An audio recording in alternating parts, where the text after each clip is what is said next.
இயேசு கிறிஸ்துவின் இனிதான நாமத்தில் இன்றைய ஆவிக்குரிய சிந்தனைக்கு உங்களை அன்புடன் வரவேற்கின்றோம்.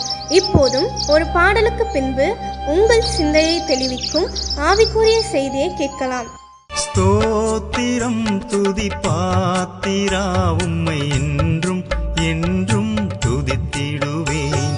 ஸ்தோத்திரம் துதி பாத்திரா, உம்மை என்றும் என்றும் துதித்திடுவேன். காத்தீரே என்னை கருத்தாக, வழுவாமல் என்றும் உமக்காக.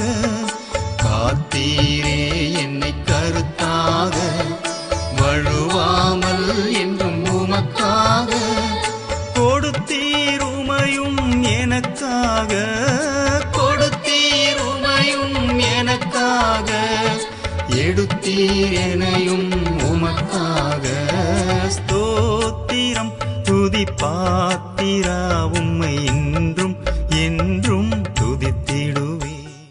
ஆண்டவர் இரட்சகருமாகிய இயேசுவின் இனிதான நாமத்தினால் உங்களை வாழ்த்துகிறேன். இந்த நாள் நம்முடைய ஆவிக்குரிய சிந்தனைக்காக உட்கார்ந்த சுவிசேஷம் 6ஆம் அதிகாரம் 38ஆம் வசனத்தை நான் வாசிக்கிறேன். கொடுங்கள், அப்பொழுது உங்களுக்கு கொடுக்கப்படும். அமுக்கி கொலுக்கி சரிந்து விழும்படி நன்றாய் அளந்து உங்கள் மடியிலே போடுவார்கள். நீங்கள் எந்த அளவினால் அளக்கிறீர்களோ அந்த அளவினால் உங்களுக்கும் அளக்கப்படும் என்றார். இயேசு சொன்ன வார்த்தை இது. கொடுங்கள், அப்பொழுது உங்களுக்கும் கொடுக்கப்படும். இவ்வளவு அழகாக சொல்லியிருக்கிறார். முன்பான வசனங்களை பார்க்கும் பொழுதெல்லாம் நாம் குற்றவாளியாக மாறாதபடிக்கு அல்லது குற்றவாளியை தீர்க்கப்படாதபடி இருக்க வேண்டுமானால் மற்றவர்களை குற்றவாளியை நாம் தீர்க்கக்கூடாதாம். அதோடு மட்டுமல்ல, நாம் ஆக்கினைக்குள்ளாகாமல் தப்ப வேண்டுமானால் மற்றவர்களை ஆக்கினைக்குள்ளாக்கக்கூடாது. நாம் அடிமையாகாமல் இருக்க வேண்டுமானால் நாம் யாரையும் அடிமையாக்கக்கூடாது, விடுதலை பண்ண சொல்லுகிறார். ஆனால் நம்முடைய சுபாவங்கள் வேறு மாதிரி தானே இருக்கிறது. எடுத்தவுடனே குற்றம் கண்டுபிடிக்கிற நோக்கத்தோட பார்த்து கொண்டிருப்போமானால் நாம் ஒரு நாள் குற்றவாளியை நிச்சயமாக மாறுவோம். ஆக்கினைக்குள்ளாகவே ஒவ்வொரு தீர்ப்பை கொடுப்போமானால் நமக்கும் அதே நிலைமைதான். அதையும் தாண்டி அடுத்து சொல்லுகிறான், விடுதலை மற்றவர்களை பண்ணுங்கள். எல்லோரையும் கட்டுக்குள்ளதான் இருக்கணும், நான் சொல்றதான் கேட்கணும், அடிமையாக்க நினைப்போம் என்று சொன்னால் நாம் அடிமையாய் மாறிவிடும். அதே மாதிரி நாம் கொடுப்போமானால் நமக்கு கொடுக்கப்படும். எதை விதைக்கிறோமோ அதை தானே அறுக்க முடியும். இந்த பூமியில் இந்த நாட்களில் வாழ்ந்து காண்பித்து போனார். கல்வாரி சிலுவையிலே தன்னையே பலியாய் கொடுத்தார், ரத்தத்தை சிந்தினார். நாம் எதுவுமே செய்யவில்லை, ஆனால் நமக்காக எவ்வளவோ கொடுத்திருக்கிறார், எவ்வளவோ தியாகம் பண்ணியிருக்கிறார். இப்பொழுதும் பரலோகத்தில் நமக்கு வாசஸ்தலங்களை ஆயத்தம் பண்ணுகிறார். எவ்வளவு சொல்லிக்கொண்டே போகலாம். நாம் கொடுக்கிறவர்களாக இருக்கிறோமா? கொடுக்கிறது என்று சொன்னால் காணிக்கை என்று மட்டும் நாம் எடுத்துக்கொள்கிறோம். இல்லை, நம்முடைய நேரத்தை ஆண்டவர் கொடுக்கிறோமா?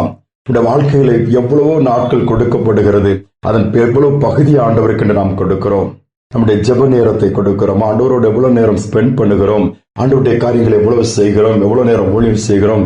வேலை வேலை என்று உலக பிரகாரமான காரியங்களுக்கு இரவும் பகலும் உழைத்து ஒன்றுமில்லாம் எல்லாம் சேர்த்து வைத்து அடுத்து அதை யாரோ ஒருவர் எடுத்துக்கொள்கிற அளவுக்கு வாழ்க்கையின் ஓட்டம் முடிகிறதை தான் என்று பார்க்க முடிகிறது.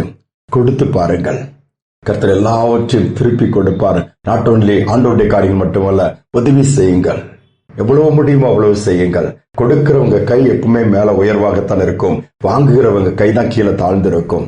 நாம் எப்படி இருக்கிறோம்? ஏதாவது கிடைக்குமா, எனக்கு ஏதாவது ஆண்டவர் செய்ய மாட்டாரா, ஏதாவதுன்னு சொல்லி இப்படியே வாழ்க்கையை ஓடிக்கொண்டிருப்போமானால் நம்முடைய கரம் கீழே தான் இருக்கும், மனிதரிடம் கையேந்தி தான் இருப்போம். அந்த நிலைமை மாற வேண்டுமானால் நாம் நம்மிடத்தில் இருக்கிறதை கொடுப்போம். வேதத்தில் பார்க்கிறோம், இருக்கிற 5 அப்பம் 2 மீன் ஒரு சிறு பையன் கொடுத்தான். அது ஆயிரக்கணக்கான பேருக்கு ஆசீர்வாதமாய் மாறினது. விதவை வீட்டில் அந்த சாரிபாத்து விதவை இருக்கிற கொஞ்சம் மாவு கொஞ்சம் எண்ணெய் தான் ஒரு அடையை அப்பத்தை சுட்டு அந்த எலியா தீர்க்கதரிசி கொடுத்தால் பஞ்சக்காலம் வரை அவருடைய வாழ்க்கையிலே போதுமானதாக இருந்தது. ஒரு குறிப்பிட்ட ஆலயத்திற்கு நான் போயிருந்தேன். அதை பார்க்கும் பொழுது எனக்கு ஆச்சரியமாக இருந்தது. அந்த ஆலயம், அந்த ஊழியம் எப்படி என்று கேட்கும் பொழுது, அந்த ஊழியர் வாலிபனாக இருக்கும்போது ஒரு ஸ்தாபனத்தில் வேலை செய்திருக்கிறார். அதில் ஒரு வாலிப பையனாக வேலை செய்து கொண்டிருக்கும் திடீர்னு அந்த நிறுவனருக்கு சுகம் இல்லாமல் வந்து மருத்துவமனையிலே அனுமதிக்கிறார்கள். அவருக்கு கொஞ்சம் சீரியஸ் ஆகிவிட்டார், பிளட் தேவைப்படுகிறது. உடனே இந்த வாலிப தம்பி ஓடி போய் பிளட் கொடுக்கிறான், 1 யூனிட் பிளட் கொடுக்கிறான். கொஞ்ச நாள் ஆனது அவரும் சரியாகி வந்து தன் பணியை தொடர்ந்தார். இவன் அந்த அலுவலகத்திலே பணியாற்றினான். அவரும் விசாரித்தார் எப்படி நடந்தது எல்லாம். இந்த தம்பி தான் ரத்தம் கொடுத்தான், எல்லாத்தையும் சொல்றாங்க. மனதில் வைத்துக் கொண்டார். குறித்த நாட்கள் வரும்போது அந்த தம்பியை ஆண்டவர் முழு நேர ஊழியத்துக்கு அழைக்கிறார். முழு நேர ஊழியத்திற்கு போய் ஊழியம் செய்கிறான். அவ்வளவு ஒரு ஆலயத்தை கட்ட வேண்டும் என்று அவனுக்கு வாஞ்சை, ஜெபித்துக் கொண்டிருக்கிறான், ஊழியம் செய்கிறான். திடீரென்று இவன் முன்னால் வேலை செய்த அந்த நிறுவனத்தினுடைய ஓனர் வந்து இந்த தம்பியை கூப்பிடுகிறப்ப கொஞ்சம் வந்துட்டு போனதும் இவன் போகிறான். என்னையான்னு சொல்லிட்டேன்.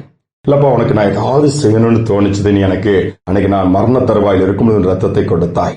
இவன் ஒன்னும் சொல்லல, இல்லையா அதை என்னால முடிஞ்சு நான் உதவி செய்த அவ்வளவுதான் சொல்லும்போது இல்லைன்னு சொல்லும் பொழுது எனக்கு ஆண்டவரை என் இதயத்தில் ஏவுகிறார், உனக்கு ஒரு ஆலயத்தை நான் கட்டி கொடுக்கிறேன் சொல்லி ஒரு ஆலயத்தை கட்ட அவருடைய செலவில் எல்லாவற்றையும் கட்டி கொடுத்து விட்டார். பாருங்கள், ஒரு யூனிட் ரத்தத்தை கொடுத்தா அவன் தம்பி அது பிரதிபலன் எவ்வளவு பெருசா இருக்கட்டு பாருங்கள். கொடுத்து பாருங்கள், ஆண்டவர் நிச்சயமாகவே அதற்கு பிரதிபலனை கொடுப்பார். சோர்ந்து போக வேண்டாம்.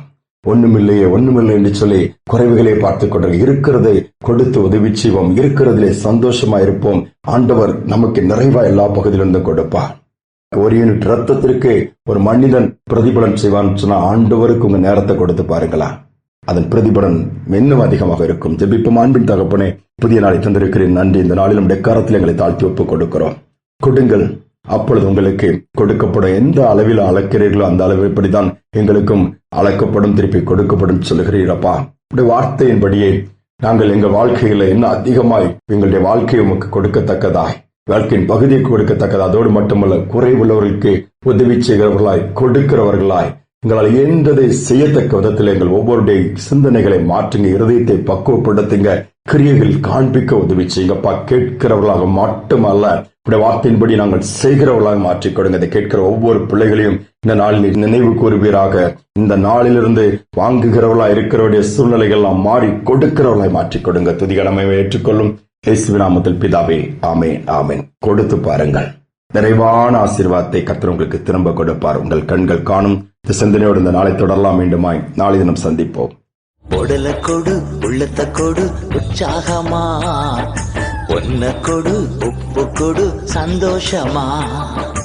உடல கொடு, உள்ளத்தை கொடு, உற்சாகமா ஒன்ன கொடு, உப்பு கொடு, சந்தோஷமா.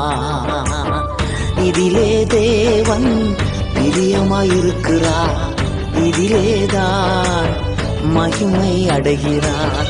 இதிலே தேவன் பிரியமாயிருக்கிறார், இதிலேதான் மகிமை அடைகிறார். உடல கொடு, உள்ளத்தை கொடு, உற்சாகமா ஒன்ன கொடு, உப்பு கொடு, சந்தோஷமா.